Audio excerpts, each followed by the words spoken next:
Hello friends, welcome back to management Mantra by doctor Barkha Gupta. कैसे हैं आप सब? स्वागत है आपका मैनेजमेंट मंत्रा पर। सो गाइस, जैसा आप जानते हैं कि हम यहाँ पर कर रहे हैं एक मोस्ट एक्सपेक्टेड एमसीक्यूज की सीरीज, जिसमें आपको मैनेजमेंट कॉमर्स के जो भी क्वेश्चंस हैं वो आप लोगों के साथ शेयर किए जा रहे हैं और इनकी प्रैक्टिस आप रेगुलर बेसिस पर करिए तो आपका डेफिनेटली जीआरएफ क्लियर हो ही जाएगा। तो चलिए शुरू करते हैं आज का सेशन। अगर अभी तक आप लोगों ने टेलीग्राम ज्वाइन नहीं किया हुआ है तो टेलीग्राम जरूर ज्वाइन कर लीजिए। वहां पर भी आपको लेटेस्ट अपडेट मिलेंगे। लिंक आपको डिस्क्रिप्शन बॉक्स में मिल जाएगी। इसके साथ ही साथ अगर अभी तक सब्सक्राइब नहीं किया तो जरूर सब्सक्राइब कर लीजिए, बिकॉज सब्सक्राइब करने पर ही आपको सारी अपडेशन जो है वो आपको पहले ही मिल जाएंगे। तो चलिए शुरू करते हैं हमारा आज का सेशन। तो गाइस, क्वेश्चन नंबर 1, और ये बहुत ही ज्यादा इंपॉर्टेंट क्वेश्चन है, ज्यादातर एग्जाम में पूछा गया है। According to Vroom's theory of motivations, which one of the following is correct? क्या है जो करेक्ट है, सही है? Balance equal to force and expectancy, expectancy equal to force and balance, balance equal to motivation and force, या force equal to balance and expectancy? Now the rule, क्या rule है हमारे, जैसा मैंने हमेशा बताया भी है, क्वेश्चन को पढ़ के पहले खुद आंसर करिए। जब आपको आंसर हो जाए उसके बाद ही आंसर की स्लाइड पर जाइए, मतलब वीडियो को पॉज कर दीजिए, क्वेश्चन पढ़िए, आंसर करिए, देन आप इसका आंसर देखिए, तभी आप सही मायने में प्रैक्टिस कर पाएंगे। आंसर देख के प्रैक्टिस करोगे तो कोई मतलब नहीं निकलेगा, right? So let us see what is the right answer. Vroom expectancy model इसका पूरा नाम है ना? और जैसा आप जानते ही हो, एक्सपेक्टेंसी, इंस्ट्रूमेंटेलिटी एंड बैलेंस, इसको लेकर ये आपका वर्क करता है। So the right answer is 4।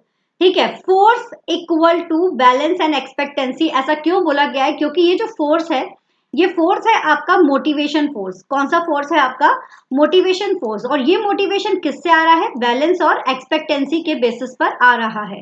ठीक है, ऑल्दो इसमें इंस्ट्रूमेंटेलिटी भी इंक्लूड रहता है, बट यहाँ पर इन्होंने बैलेंस और एक्सपेक्टेंसी दिया हुआ है। ना तो आप मोटिवेशन और फोर्स को कह सकते हो, ना फोर्स के साथ में इसको ला सकते हो, क्योंकि फोर्स तो हमको चाहिए ही चाहिए। इसलिए force equal to balance and expectancy is the right one. Now question number 2, the process by which sensory information is actively organized and interpreted by the brain is called. एक डेफिनेशन आपको दी गई है, डायरेक्टली आपसे पूछा गया है कि इसका क्या सेंस निकलकर सामने आ रहा है। एक प्रोसेस जिसमें सेंसरी इंफॉर्मेशन एक्टिवली ऑर्गेनाइज्ड होती है और इंटरप्रिटेट करती है ब्रेन के थ्रू, तो वो एटीट्यूड होगा, लर्निंग होगा, परसेप्शन होगा, या ट्रेनिंग होगा। जहां पर ब्रेन आ जाए वहां पर क्या होना चाहिए, सोच कर देखिए और फिर आंसर्स निकालिए। सो the right answer is very nice. बिल्कुल, जहां तक मुझे लगता है आपका आंसर सही निकलेगा, दैट इज द परसेप्शन। ठीक है, क्योंकि परसेप्शन ही एक ऐसी चीज है जो हमारे सेंसरी ऑर्गन किसी भी चीज को देखकर उसके बारे में इंफॉर्मेशन जो है वो अपने ब्रेन को पहुंचा देती है, उसको इंटरप्रिटेट करने के लिए। चाहे एक खाली डब्बा क्यों ना रखा हो, आपके ब्रेन में इसको देखकर क्या इंटरप्रिटेशन आ रहा है, आपके लिए क्या परसेप्शन क्रिएट हो रहा है, वो यहाँ पर शो कर देता है। किसी के लिए बेकार है, किसी के लिए यार इससे कोई क्राफ्ट बनाया जा सकता है, इस तरह की फीलिंग्स मन में आ सकती है। नाउ क्वेश्चन नंबर 3, यहाँ पर आपको स्टेटमेंट दिए गया है, तो स्टेटमेंट 1 एंड स्टेटमेंट 2 आपके सामने है। स्टेटमेंट 1 कहता है, when a null hypothesis is true. ध्यान से देखिएगा, null hypothesis is true but as per the hypothesis testing it is rejected.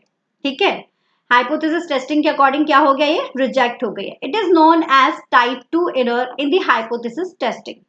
ठीक है, ट्रू थी लेकिन क्या हुआ? रिजेक्ट हो गई। इसको कहा जा रहा है टाइप 2 एरर, पहला सेंटेंस। दूसरा स्टेटमेंट कह रहा है, for testing the significance of difference among the performance of more than 2 sample group when data are non parametric, Kruskal Wallis test is appropriate. इनका कहना है, ये इन पर मत जाइएगा, कि जब टेस्ट किया जाता है, परफॉर्मेंस चेक करना है 2 सैंपल ग्रुप का, ठीक है, तो उसके लिए 2 सैंपल ग्रुप के लिए एच टेस्ट, यानी कि आपका जो क्रुस्काल वैलीज का एच टेस्ट जो है, जो कि नॉन पैरामेट्रिक टेस्ट में आता है, उसको यहाँ पर लिया जाता है। तो ये 2 स्टेटमेंट आपके सामने है। आपको बताना है कि इन दोनों ही स्टेटमेंट सही है, या एक स्टेटमेंट गलत है, दूसरा स्टेटमेंट गलत है, या एक सही है दूसरा गलत है। क्या लगता है कौन सा स्टेटमेंट सही है? हमने हाइपोथेसिस भी बहुत डिटेल में पढ़ा है, हमने पैरामेट्रिक और नॉन पैरामेट्रिक टेस्ट भी बहुत अच्छे से पढ़ा हुआ है। दोनों को रिकॉल करिए और बता दीजिए। और अगर नहीं पढ़ा हुआ है तो जल्दी से टेलीग्राम पर प्लेलिस्ट दी हुई है, फटाफट से जाइए, गो थ्रू कीजिए और फटाफट अपना रिवीजन कीजिए।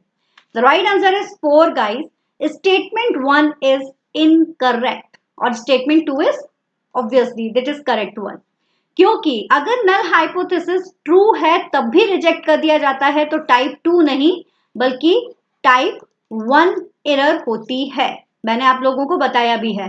ठीक है, तो ये कौन सी एरर होगी? टाइप 1 एरर होगी, इसलिए ये स्टेटमेंट आपका गलत है, but this is the true one. Now again एक और स्टेटमेंट आपके सामने है, I think just wait a second.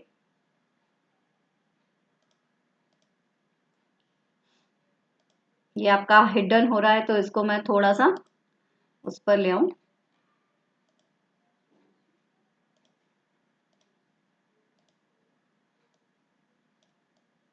Yes, now it's okay, अभी आप लोगों को ये क्लियर शो हो जाएगा। ठीक है, ओके।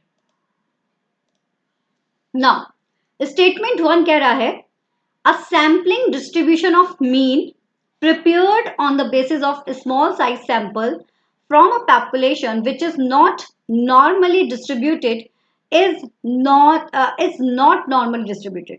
ठीक है, एक सैम्पलिंग डिस्ट्रीब्यूशन हो रहा है किसका? मीन का, prepare on the basis of small size sample, जिसको स्मॉल साइज सैंपल के लिए प्रिपेयर किया गया है पॉपुलेशंस में से, is not normally distributed, is like, ये डबल रिपीट हो गया, ये नॉर्मली डिस्ट्रीब्यूटेड नहीं होता है।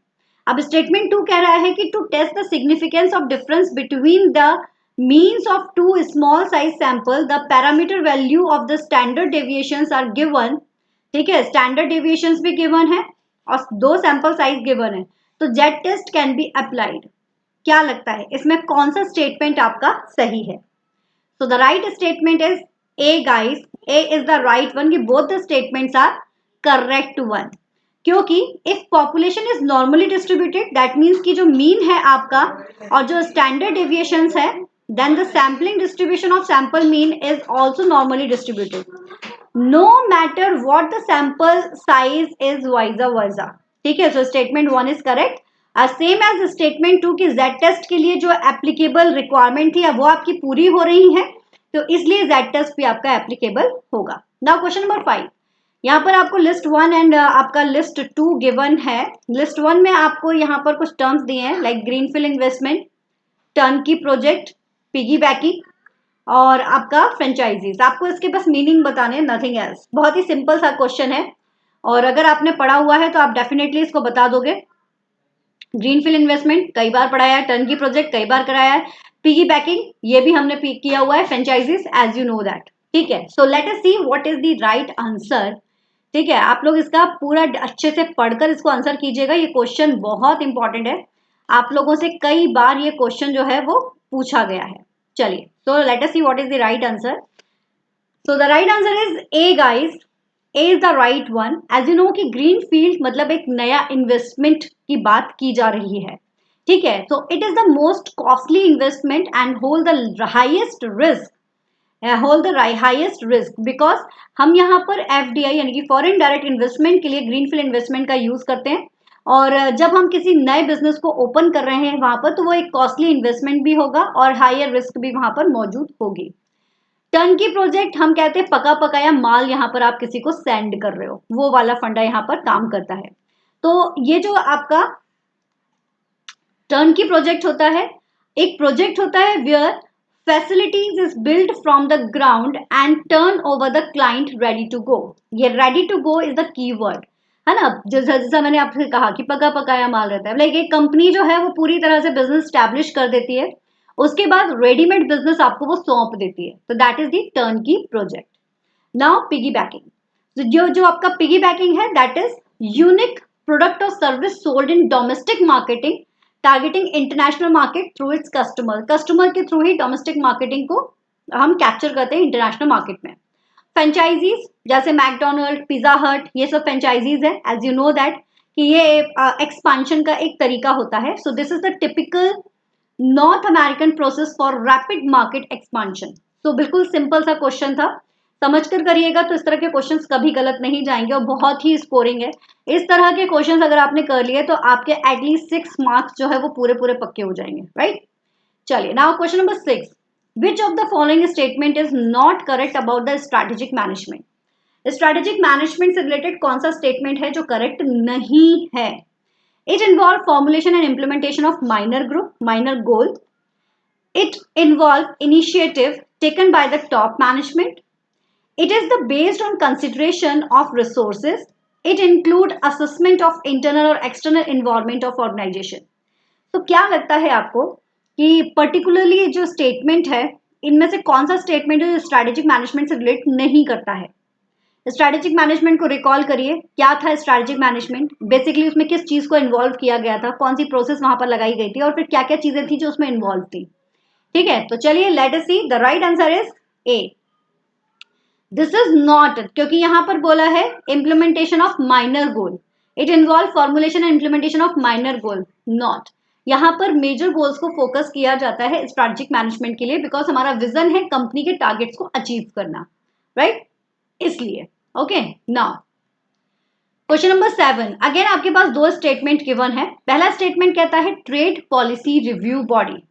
ठीक है, क्या है? Trade policy review body is the forum for the entire membership to review the trade policies of all the WTO members. WTO members की जितनी भी आपकी पॉलिसीज होती हैं जो ट्रेड से रिलेटेड होती हैं, वो ट्रेड पॉलिसी रिव्यू बॉडी जो है वो करती है. ये पहला स्टेटमेंट है. दूसरा है the WTO administrator the trade review mechanism. तो इन दोनों में से, मतलब ये WTO का जो एडमिनिस्ट्रेटर है वो इसको संचालित करता है. तो कौन सा स्टेटमेंट आपका सही है और कौन सा स्टेटमेंट गलत है? So the statement C is the right one, कि both the statements are correct one. अब आपको ये क्वेश्चन कई बार घुमाकर भी पूछा गया है. आप लोगों से पूछा गया है कि WTO का जो ट्रेड पॉलिसीज है उसको रिव्यू कौन करता है? तो TPRB इसका शॉर्ट फॉर्म है. TPRB रिव्यू करती है, that is the trade policy review body जो है ये रिव्यू करती है. तो इस तरह से घुमाकर भी क्वेश्चन आपसे पूछा जा सकता है. Now question number 8. In order to make a special allocation of fiscal resources to MSME, which one of the following proposal was introduced in the budget 2015 and 16? MSME का जो वित्तीय संसाधनों का एक विशेष आवंटन करने के लिए इसे लाया गया है, तो कौन सा ऐसा प्रस्ताव है जो 15-16 के बजट में पेश किया गया था? तो 15-16 के बजट में क्या लाया गया है? आपको यह पता होना चाहिए कि जैसे micro unit development refinance agency यानी कि मुद्रा बैंक आपका आया था, या MSME बैंक आया था, या स्वच्छ भारत अभियान विकास कोष आया था, या self employment talent utilization bank आया था, क्या सेतु मतलब बैंक आया था? इसमें से कौन सी चीज है जो 15-16 के टाइम पर आई थी? तो ये करंट अफेयर्स से भी रिलेटेड है, ऑल्दो ये करंट नहीं है, पुराना हो चुका है, but it is related to your general knowledge, तो आपको ये चीजें पता होनी चाहिए. तो the right answer is A, Mudra. Mudra bank इस किससे रिलेटेड है और ये काफी इंपॉर्टेंट है question. Okay, now question number 9. In dispute resolution mechanism of WTO regime, the collapse of the Doha round talk at कंकम